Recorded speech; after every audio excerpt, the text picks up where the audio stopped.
يا أيها الذين آمنوا كتب عليكم الصيام كما كتب على الذين من قبلكم لعلكم تتقون. Louange à Allah, nous le louons et nous lui demandons pardon. Et nous cherchons refuge auprès d'Allah contre nous-mêmes et contre nos mauvaises actions. Celui qu'Allah guide, il ne sera point perdu. Et celui qu'Allah égare, il ne sera point guidé. Et je témoigne que le seul qui mérite l'adoration est Allah et que Muhammad est son serviteur et son messager. Ô vous qui avez cru, craignez Allah comme il doit être craint et ne mourrez qu'en pleine soumission. Ô vous les hommes, craignez votre Seigneur qui vous a créé d'un seul être et a créé de celui-ci son épouse et qui de ces deux-là a fait répandre beaucoup d'hommes et de femmes. Craignez Allah au nom duquel vous vous implorez les uns des autres et craignez de rompre les liens du sang. Certes, Allah vous observe parfaitement. Ô vous qui avez cru, craignez Allah et parlez avec droiture afin qu'il améliore vos actions et vous pardonne vos péchés. Quiconque obéit à Allah et à son messager obtient certes une grande réussite. La plus véridique des paroles est celle d'Allah et la meilleure des voies est celle du prophète Muhammad sallallahu alayhi wa sallam. Et la plus mauvaise des choses est la nouveauté. Et toute nouveauté est innovation. Et toute innovation est égarement. Et tout égarement est au feu. Qu'Allah nous en préserve. Bienvenue, je suis Marima Ousturk et tu écoutes l'épisode 26 de notre série spéciale Ramadan d'Oser Éduquer. Et aujourd'hui, on se retrouve pour une interview Elle Ose. Je suis en compagnie de Titi Diomondé, du compte Femmes musulmanes puissantes, mentor business en finance, épouse et maman de 2 enfants âgés de 4 et 2 ans.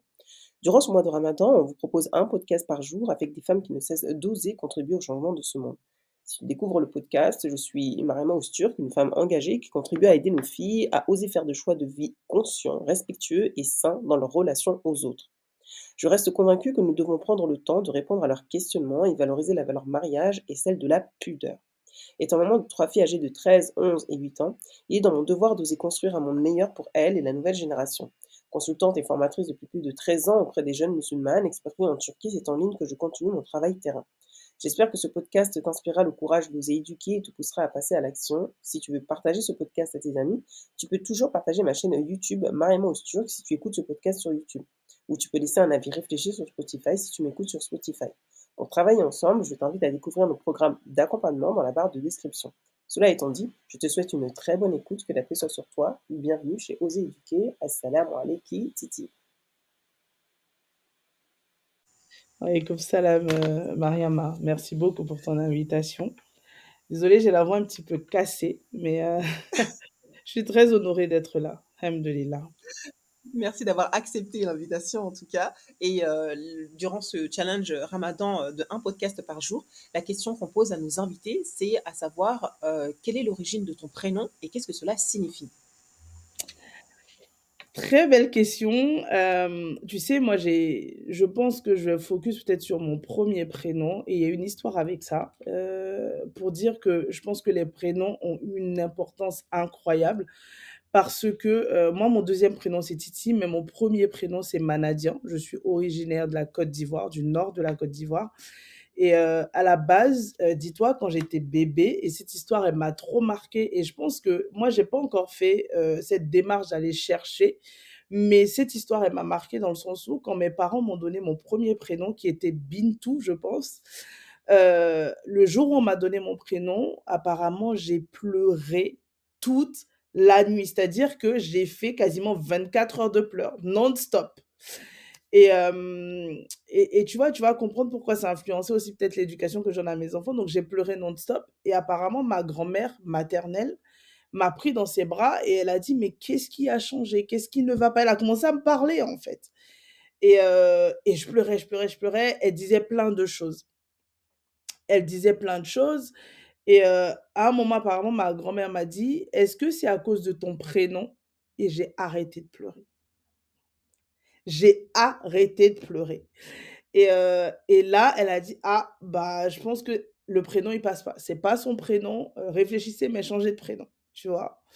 Et ma mère, elle était embarrassée, tu vois? Parce qu'ils avaient discuté, ils avaient trouvé ça et tout et c'est resté comme ça et ma mère dit que la nuit, elle a rêvé de ma grand-mère paternelle parce qu'elle était décédée. Elle a rêvé d'elle et lui a dit: «C'est mon homonyme, donc c'est mon homonyme, c'est son nom, c'est ce nom elle devait me donner» et là, on m'a donné le nom de ma grand-mère paternelle, tu vois? C'est incroyable, hein? C'est incroyable. Et ce que ça signifie, je saurais pas te dire, tu vois? Je sais pas du tout ce que ça signifie, mais sur mon prénom, vraiment, c'est que cette histoire que j'ai. Alors, je sais pas du tout ce que ce prénom signifie, je saurais pas te dire, tu vois? Machallah, ne serait-ce que Ah, l'histoire, elle est magnifique. c'est incroyable, hein? Elle est, elle est assez intéressante et là, tu vas donner, l'envie à toutes les sœurs d'aller demander à leurs parents: «Mais Non, mais c'est c'est vrai, quoi l'histoire de notre prénom?» et c'est tout, tu vois? incroyable, je te jure, c'est incroyable. Et d'ailleurs, c'est pour ça que moi, avec mes filles, enfin, depuis, je pense que depuis que je sais cette histoire, j'ai horreur des personnes. Vraiment, je suis désolée, mais j'ai du mal avec ça. Les personnes qui parlent aux enfants en faisant gna gna gna gna gna, oh, mais gna gna gna. J'ai du mal, tu vois. Moi, mes filles, depuis petite, j'ai toujours parlé normalement, tu vois. J'ai jamais fait de petits bruitages ou de. Parce que je me suis dit, mais c'est incroyable. J'étais bébé, ça veut dire que j'ai compris, j'ai capté. Qu'est-ce qui s'est passé, en fait, tu vois.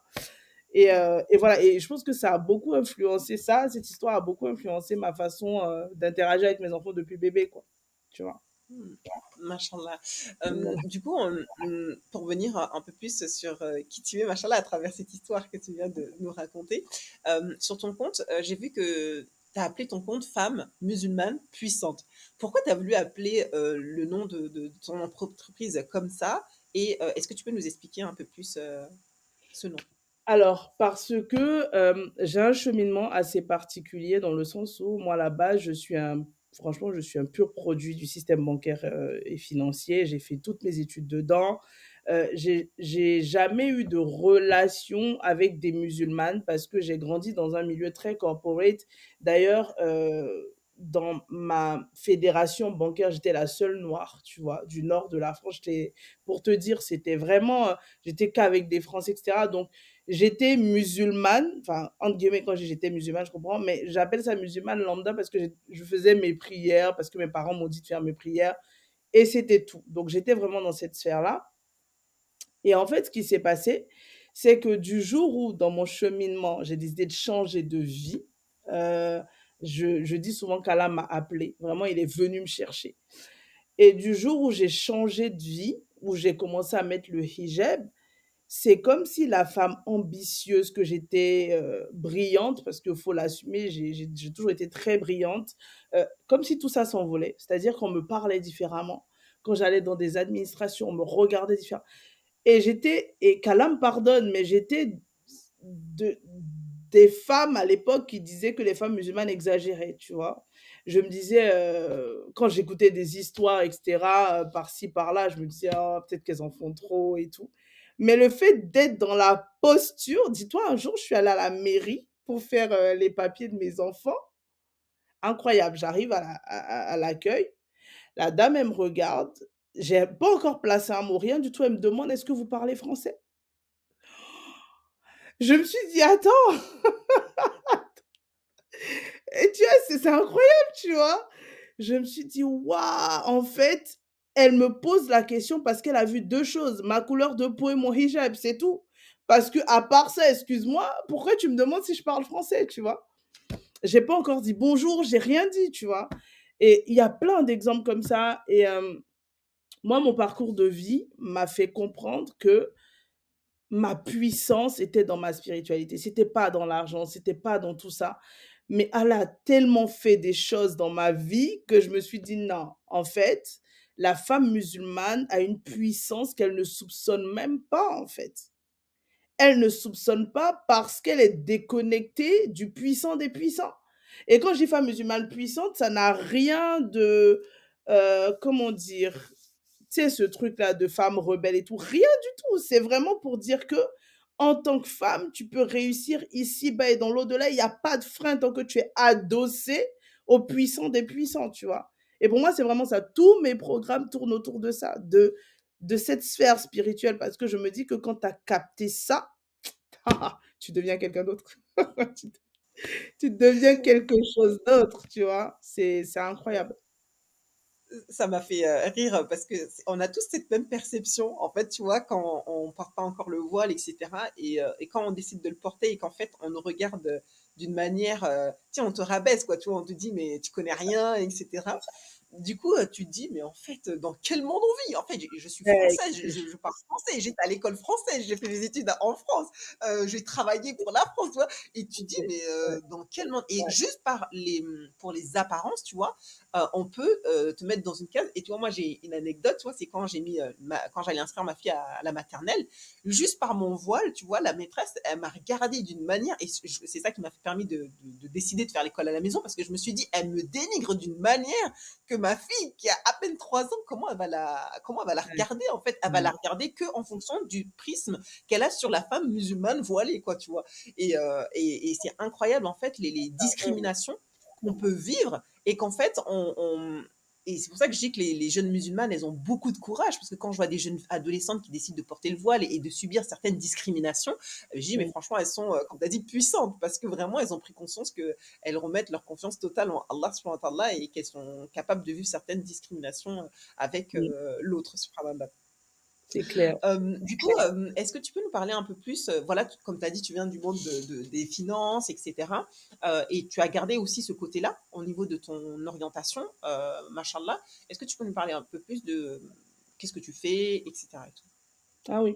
Alors, moi, j'ai compris une chose, c'est que peu importe ce que tu fais, peu importe ce que tu as envie, peu importe et pour avoir vu plein de cas en banque et cetera, entre toi et tous les projets que tu veux, il y a forcément une transaction financière, tu vois? C'est, j'ai envie de voyager, j'ai envie de faire mon hajj, j'ai envie de peu importe ce que tu veux faire, il y a une transaction financière et même, je dis souvent que tu as beau être croyant, en train de prier: «Je suis tranquille» et tout, mais je suis désolée, hein, comment tu es concentré dans tes prières quand tu as des dettes, quand tu as des gens qui te cherchent parce que tu dois de l'argent et cetera? Et comment tu l'es quand tu es tranquille financièrement, ça n'a rien à voir parce que tout simplement, on est dans un monde où, que tu le veuilles ou pas, l'argent est au centre de tout, tu vois? On est dans un monde capitaliste et c'est comme ça, c'est notre époque qui veut ça et je me dis que en tant que femme musulmane, on ne peut pas être en marge de ça et pourquoi je focus sur les femmes? Parce qu'une femme qui est éduquée, c'est un mari qui est éduqué, ce sont des enfants qui sont éduqués, tu vois? Et c'est archi important que la femme, elle soit décomplexée avec ça parce que c'est la réussite de son foyer, de sa vie et cetera est hyper lié aussi à sa relation à l'argent, tu vois? Parce que rien aujourd'hui, tu vois, tu dis que tu t'es autorisé à faire l'école à la maison. Il y a des mamans qui veulent choisir, des écoles pour leurs enfants. Tout ça, ça demande des finances, ça demande une organisation, ça demande plein de choses, tu vois?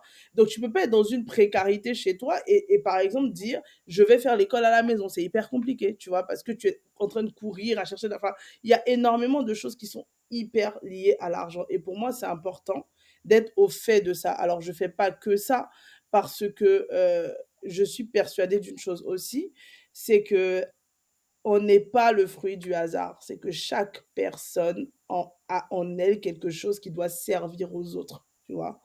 Et du coup, je fais en tout cas dans mon boulot, le plus gros que je fais, c'est de reconnecter les femmes musulmanes à leur unicité. Parce que dans ton unicité, il y a ta guidance, dans ton unicité, il y a ce pourquoi tu es là et dans ton unicité, tu arrives dans une fluidité à trouver ce que tu dois faire. Ça peut être dans le salariat, ça peut être dans l'entrepreneuriat, peu importe. Et quand tu connectes avec ça, et ben matérialiser certaines choses sur le chemin, ça va te demander un plan de vie, ça va te demander d'être au clair sur tes finances parce que tu vas devoir faire des aménagements, etc. Tu vois? Donc, en gros, c'est ce que je fais. Je chope les femmes musulmanes, je leur permets de reconnecter avec leur unicité avec la puissance de la spiritualité pour réaliser leur vision de la réussite. Parce que la réussite n'a pas qu'une définition, tu vois? C'est vraiment ce que je fais. Macha En mmh. Machallah, tu sais, au début, tu as dit, quand tu as présenté ton prénom, tu as dit: «Ça a changé ma relation avec mes enfants» et je vois que tes enfants, ils sont jeunes, ils ont 4 et 2 ans, tu vois? Du coup, quelle relation tu entretiens avec tes enfants justement par rapport à ce que ton message de la femme puissante, de se recentrer sur notre spiritualité, sur, l'unicité et cetera? Comment tu transmets ça à tes enfants? Tu sais, mes fi et tu fais bien de rappeler leur âge parce que mes filles ont 2 et 4 ans, mais je t'assure que quand les gens parlent à mes filles, on me demande: «Mais on dirait des adultes», tu vois? Parce que mes filles sont ma première fille, elle m'a donné une leçon une fois. Tu sais, on nous apprend pas à être maman. On nous apprend pas, je veux dire, tu apprends sur le tas à être maman. Elle m'a donné une leçon une fois parce que mon mari, quand il doit faire comment dire? Ses prières surrogatoires, ses tout ça et ben, en fait, il a un rituel pour Allah, tu vois? C'est genre, il va s'apprêter, et il met souvent un turban sur sa tête, tu vois? Et donc du coup, elle elle se lève un jour, moi j'étais en train de m'habiller et tout, elle chope le turban de son père, elle pose sur sa tête et elle prend le Coran de son père et elle s'assoit et elle commence à s en fait, elle imitait comme si elle était en train de psalmodier, tu vois? Je l'ai regardée et j'ai pris une claque parce que je me suis dit: «En fait, Titi, les enfants apprennent par mimétisme et c'est pas de lui ouvrir la tête, lui mettre un programme, non! C'est en vous regardant qu'elle l'apprend» parce qu'elle avait même pas 2 ans qu'elle faisait ça, tu vois? Et là, je me suis dit: «Mais c'est simple, moi, pour moi, c'est important, mon épanouissement, si je suis épanouie, mes enfants sont épanouis», tu vois? Et moi, je suis épanouie en étant moi, en étant, dans mon unicité, en ne me comparant pas, enfin, tu vois, je suis moi complètement. Heureusement que mon mari, il est là pour doser des fois, mais je suis totalement moi, tu vois? Vraiment.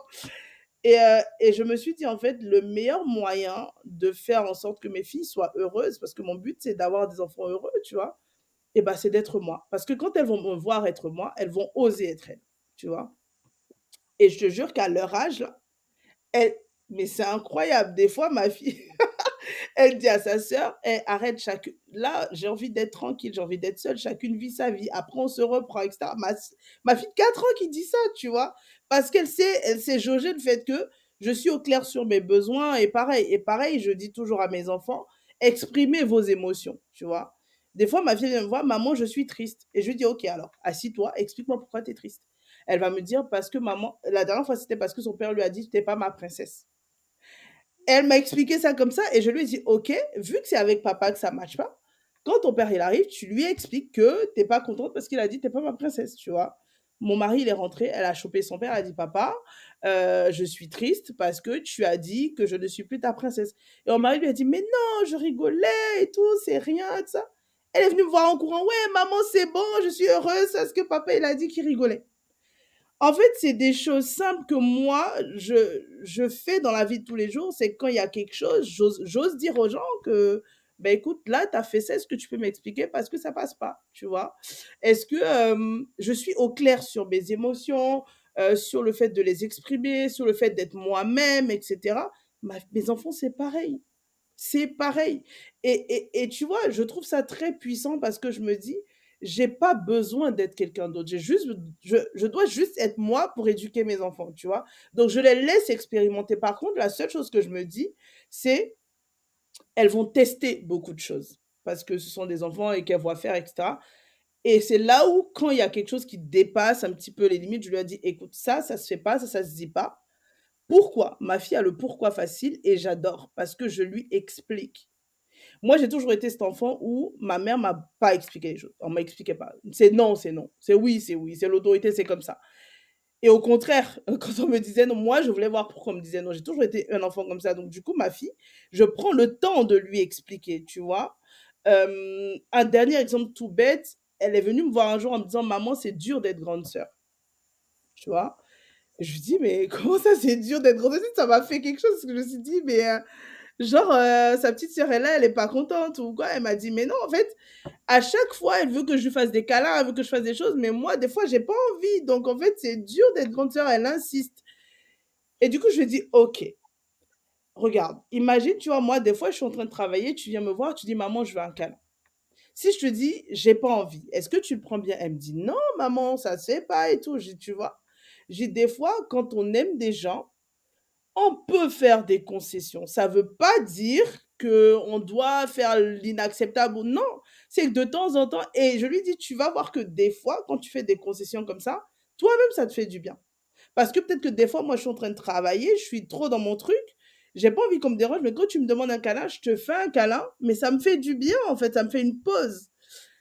Elle m'a dit: «Ah d'accord, OK, OK maman, j'ai compris» et 2 3 jours plus tard, elle est venue me voir en me disant: «Maman, c'est trop bien d'être grande sœur». Je dis: «Pourquoi?» Elle me dit: «Parce que du coup, quand sa sœur lui demande des choses et qu'elle fait, et bah, en fait, sa sœur est contente, elle aussi, elle est contente». Je dis: «Bah, tu vois?»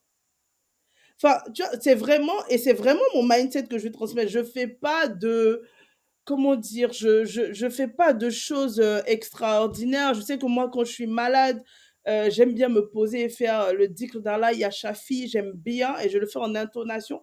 Ma fille, pareil, quand elle est malade, elle dit, maman, je veux dire Allah ya Shafi pour que je guérisse. Je dis, vas-y, elle le fait, tu vois. Enfin, c'est vraiment des. Ma fille regarde ce que je fais et quand ça lui dit, elle fait, quand ça lui dit pas, elle fait autrement et c'est OK, quoi, tu vois. Vraiment. Non, Pour moi, c'est le non, mimétisme, tu vois. je te rejoins totalement dans ça parce que ça me rappelle nos grands-parents, par exemple, tu vois. Ma grand-mère, par exemple, elle m'a donné l'amour de la cuisine juste parce qu'elle cuisinait, qu'elle passait du temps à cuisiner, en même temps elle racontait des histoires, etc. Et tu as dit quelque chose de très fort en disant que les enfants ne font que par mimétisme.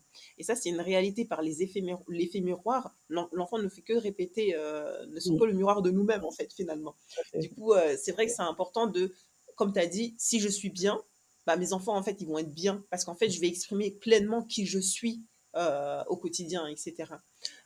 Du coup, Barakallahu Fik pour ce partage que j'espère sincèrement aidera beaucoup les mamans à prendre conscience qu'en fait, soyez vous, quoi, en fait, et accepter les petites choses de la vie, en fait. N'essayez pas de faire des grandes choses, etc. Mais si vous aimez par exemple la générosité, etc., bah, montrez-le au quotidien avec vos enfants et tout. Et comme tu as Mmh. dit, c'est important d'exprimer ses émotions, de parler de ses émotions et justement de mettre des mots. Parce que tu vois, je trouve qu'on est analphabète par rapport à nos émotions. Et c'est ça qui est dommage parce que comme tu as dit, on a été éduqué à non, c'est tout. Mais t'es pas contente, mais c'est pas grave, va dans ta C'est ça. chambre et tout. Non, mais Alors, vraiment, c'est alors que cependant, le fait de mettre des mots, bah, en fait, tu peux résoudre le problème en un seul coup. Tu vois, ta fille, quand elle a dit je suis pas heureuse, et qu'en fait, elle est juste ton père lui dit mais non, je rigole, et ça a changé complètement son émotion, bah, en fait, l'émotion, elle évolue en mmh. fonction de la situation, etc. Et du coup, je trouve que c'est super intéressant ce que tu nous as partagé. Du coup, pour Et même, continuer tu vois, par si je rapport. peux rajouter une chose, c'est, par exemple, hem, moi, dans mon parcours de vie, entre guillemets, ma mère m'a «lâchée» entre guillemets, parce que j'ai fait des choix de mariage qu'elle valide pas. OK, ça, c'est un truc. Et dans ma tête, je me suis dit j'ai mal vécu ça pendant longtemps parce que je me suis dit: «L'amour est inconditionnel», tu vois? Il y a des mamans, qui vont même voir leurs enfants en prison, alors qu'ils ont tué quelqu'un, elles leur font à manger, elles leur ramènent, tu vois? Pour moi, l'amour est inconditionnel. C'est pas parce que je suis pas allée dans ton sens que ça y est, du jour au lendemain, je suis plus ta fille, tu vois? Et et moi, ça, c'est quelque chose de fondamental avec mes filles, l'amour, l'amour, l'amour, l'amour, tu vois?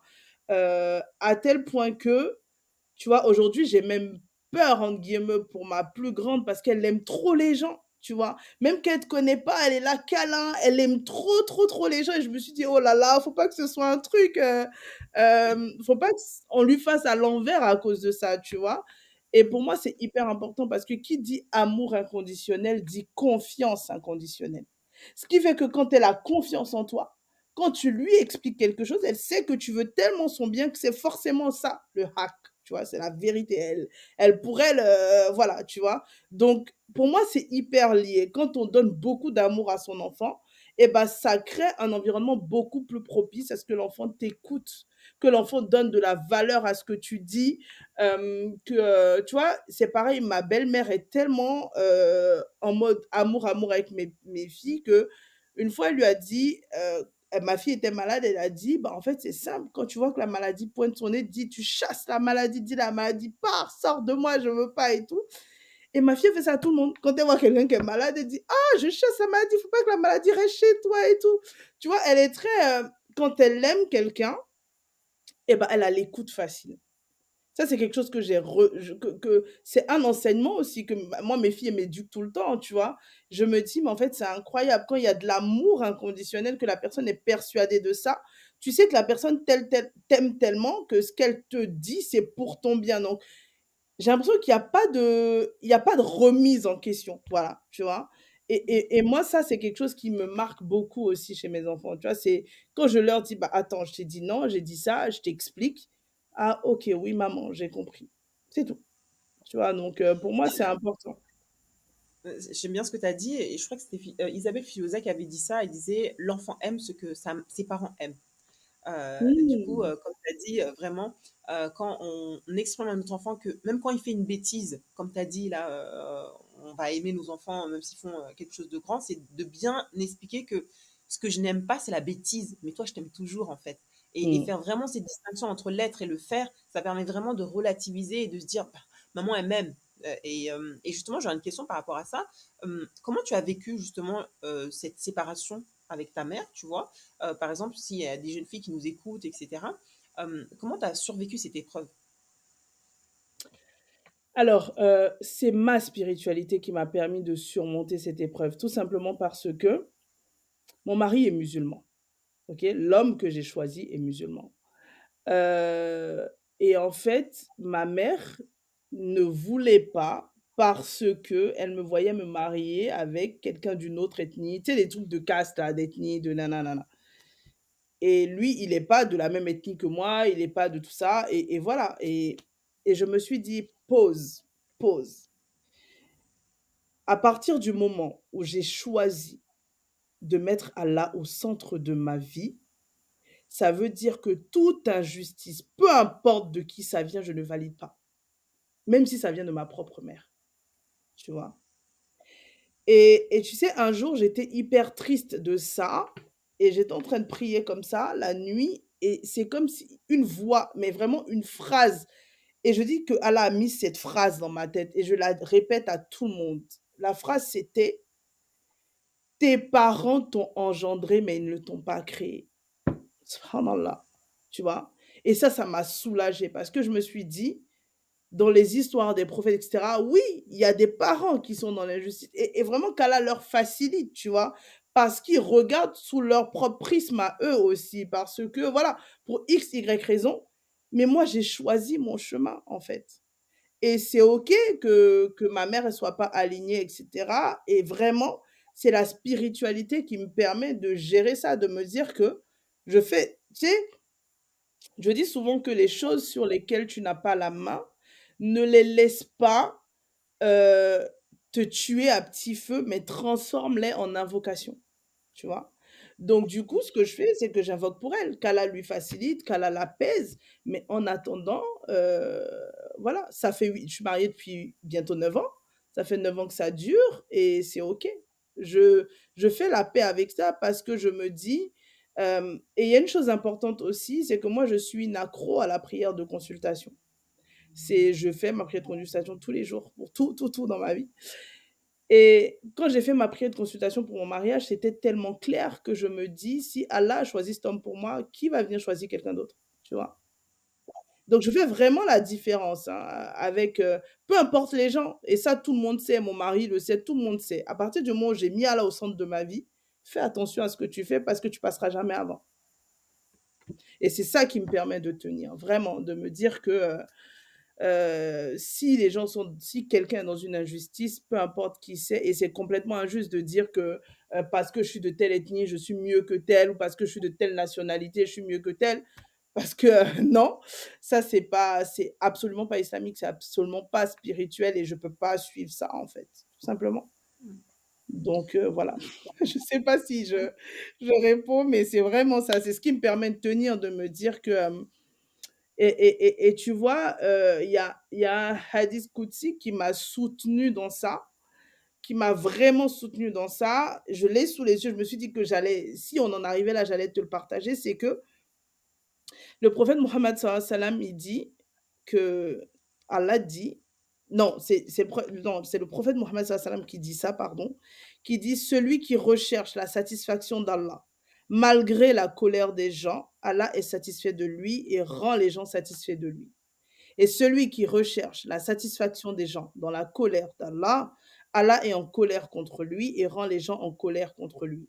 Colère entre guillemets, parce qu'on est d'accord qu'Allah n'a pas d'émotion, et cetera, mais pour dire que, bah, en fait, si tu cherches à satisfaire les gens avant, tu vas être déçu, en fait, tu vois? Et ça m'a vraiment permis de tenir parce que je me suis dit: «Bah, Allah, il m'a créé, il y a mon chemin, il y a tout ce qui va avec, donc je suis», tout simplement. Ce que j'ai apprécié dans ton partage, c'est que, en même temps, tu n'oublies pas de faire des doigts pour ta mère, tu vois.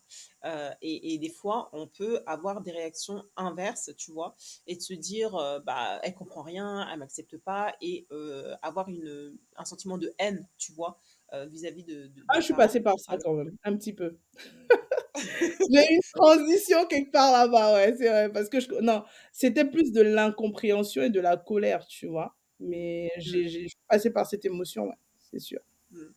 C'est compréhensive. Et toi, qu'Allah facilite et qu'Allah Émine, vous fasse vous retrouver ici-bas, comme dans l'au-delà émine, aussi, Inch'Allah. émine, Et il émine. faut jamais perdre espoir. Les parents, Allah, il peut faire changer leur cœur d'une façon qu'on s'y attend pas. Du coup, Ah, bien on sûr. invoquera aussi, dans ce sens-là, Inch'Allah. Du coup, on arrive à Merci. la fin de notre podcast et les deux dernières questions que je pose, c'est si c'était ton dernier Ramadan, comment tu le vivrais? Hmm. Mon intention pour ce ramadan, c'est vraiment de prendre soin de moi, mais spirituellement, physiquement, mon esprit, etc., pour que d'autres personnes puissent en profiter. Parce que moi, j'ai une règle d'or dans ma vie, c'est que à chaque fois que je parle à quelqu'un, je vise une transformation, que ce soit facturé ou pas, c'est pas ça. Peu importe à qui je parle, je veux laisser quelque chose, tu vois? Et quelque chose qui puisse me servir dans l'au-delà, tu vois? Et plus je vais prendre soin de moi, et bah, plus ça va être facile pour moi de donner, tu vois? Donc vraiment pour moi, c'est ça, c'est reconnexion spirituelle à fond pour prendre soin de mon âme et prendre soin de moi aussi, donc mon sommeil et cetera. Et voilà, c'est vraiment comme ça que je le vis et c'est comme ça que je veux continuer de le vivre, vraiment. Honorer vraiment ce qu'Allah a fait de moi, sincèrement. Machallah, qu'Allah te permet d'honorer ce qu'Allah fait de toi, Machallah. Et Euh, du coup, notre dernière question, c'est justement quel est ce verset qui te permet justement d'oser et de prendre soin de toi, de ta santé, de ton âme pour justement inspirer d'autres femmes à agir. mmh. Hem, alors ce verset est dans une sourate qui m'a accompagnée tout au long de mon cheminement, c'est la sourate Ad-Doha et et c'est le verset, je crois, alors attends, faut que je te le regarde, mais je pense que, ton Seigneur ne t'a ni ab le verset 3, voilà. Ton Seigneur ne t'a ni abandonné ni détesté. Tu vois, ça, c'est quelque chose qui m'a dis-toi, au début de mon cheminement, cette sourate, je pleurais tout le temps, tout le temps, tout le temps, tout le temps, parce que je me disais que peu importe qui te tourne le dos, Allah est toujours là, en fait, tu vois? Il est toujours là, il ne te lâche pas, il ne t'abandonne pas, il te faut se dire que j'ai vécu des choses incroyables quand même, tu vois? Des personnes qui étaient censées être des amis qui tournent le dos, des collègues qui du jour au lendemain comprennent pas, on commence à dire que tu t'es radicalisé, tes parents qui comprennent pas, on t'a payé des études chères et c'est pas pour finir, en train de dire: «Je suis l'islam et je vais plus à mon boulot». Enfin, tu vois? C'est vraiment tout le monde qui se retourne contre toi, tu vois? Et là va puiser la force quelque part. Tu vois ce que je veux dire? Et ça, par contre, ça m'a beaucoup aidé. Ça m'a beaucoup aidé dans mon cheminement, vraiment. Donc voilà. Machallah, j'aime bien ce que tu as dit par rapport au fait que on nous tourne le dos et c'est vrai que il est important de prendre conscience que quand on va cheminer vers Allah, on aura bah, des épreuves en fait et on aura le véritable visage de certaines personnes qu'on pensait, comme tu as dit, des amis, des collègues, etc.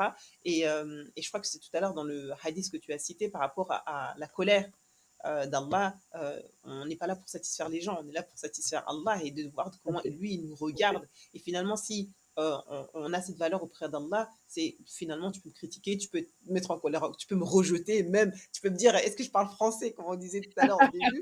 Et C'est clair. ça ne dérange pas au fait que je sais qui je suis en fait, au plus Tout à profond de fait. moi.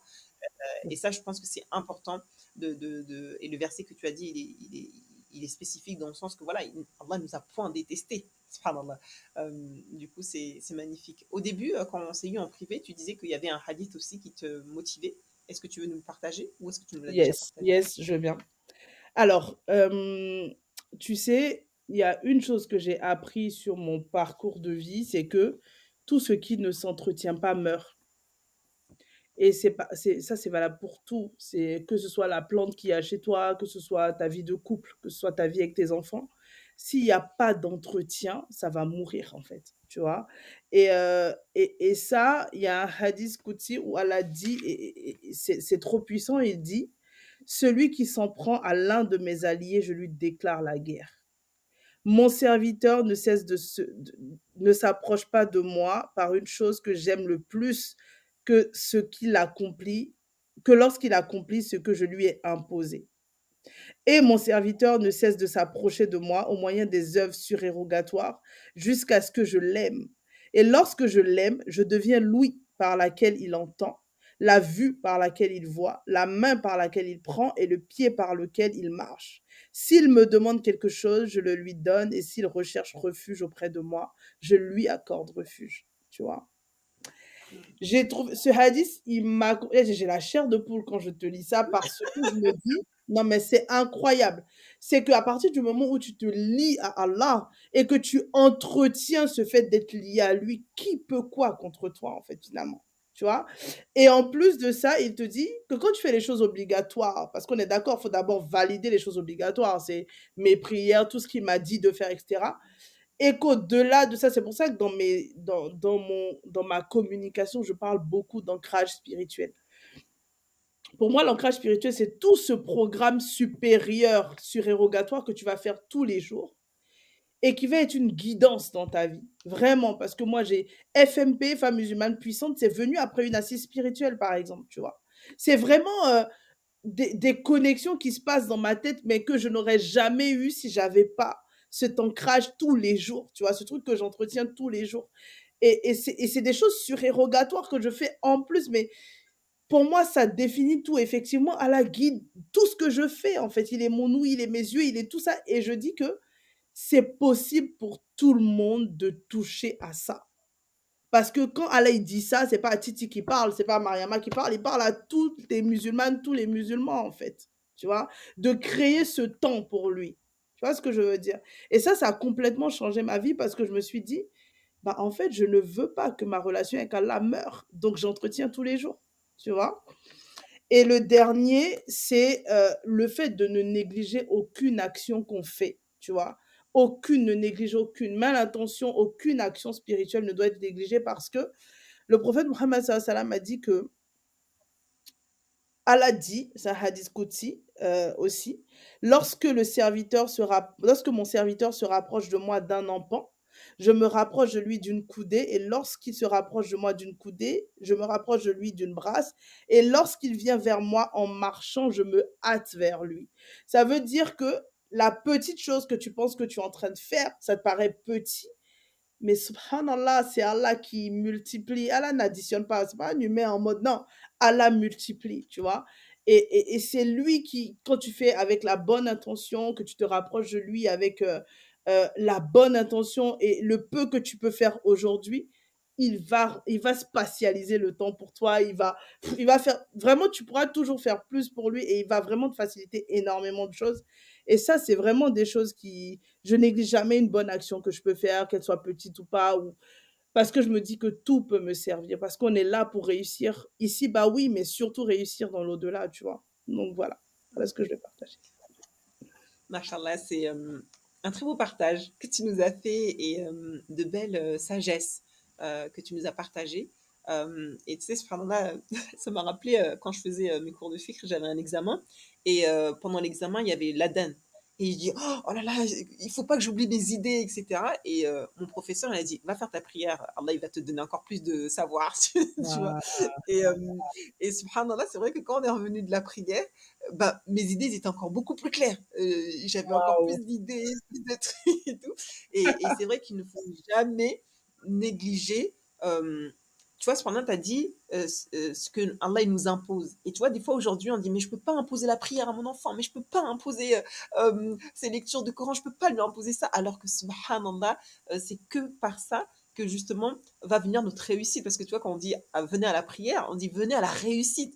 Eh ben, Oui. si tu cherches la Ah réussite ouais. ici, mais mais vas-y, va à cette prière qui va justement te ramener à cette réussite que tu recherches et à cet apaisement du cœur, à cet apaisement de l'esprit, à cet apaisement de tout, tu vois. Ce moment-là, et que tu as commencé au début en nous disant que le financier vient justement, bah, quand on a des dettes, on est moins présent dans la prière, quand on a justement cet apaisement financier, et ben finalement, en fait, tu te rends compte que quand tu vas vers cette prière, par là, il te donne cet apaisement.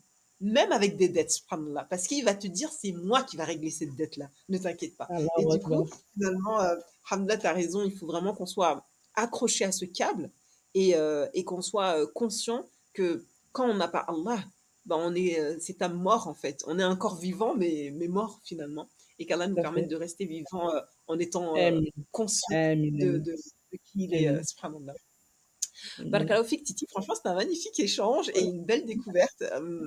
Franchement, je vous remercie toutes pour ce challenge parce que je découvre de belles personnages et de belles histoires. Et tu vois, c'est ce que je disais à la sœur d'avant, c'est que elle me disait, mais qu'est-ce que ça t'apporte le fait de faire ces podcasts?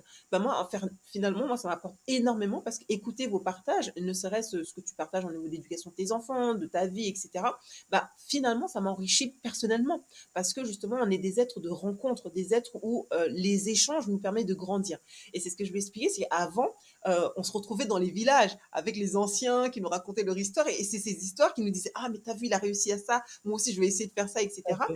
Et ben en fait, ce Mm, podcast, c'est une invitation à se retrouver pour que chacune, on s'inspire de la vie de l'autre et de se dire, bah, en fait, Titi a mis ça, en fait, tu vois, ce verset qui l'inspire, en fait, c'est ce hadith qui l'inspire, bah, moi aussi, je vais le mettre en pratique, je vais essayer de le mettre aussi dans ma vie, etc. tout à fait. Et cependant, comme tu as dit, c'est pas moi ou c'est pas toi qui avons décidé ça, c'est Allah qui nous a inspiré ce moment d'échange. Et ce moment d'échange, il s'est fait même pas en instant parce que je t'ai contacté hier, on l'a fait aujourd'hui, tu vois. Du coup, vraiment, Allah, il a voulu que cet échange soit fait.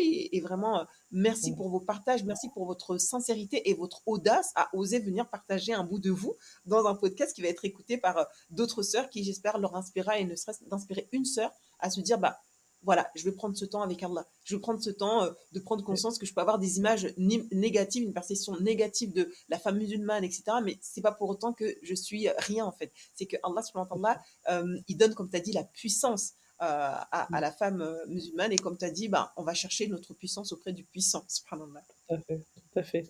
Mais en tout cas, Mariama, moi, je suis hyper honorée d'avoir eu cet échange avec toi. Je suis un petit peu frustrée aussi parce que j'aurais voulu te poser des questions, comprendre un peu plus ton univers, etc.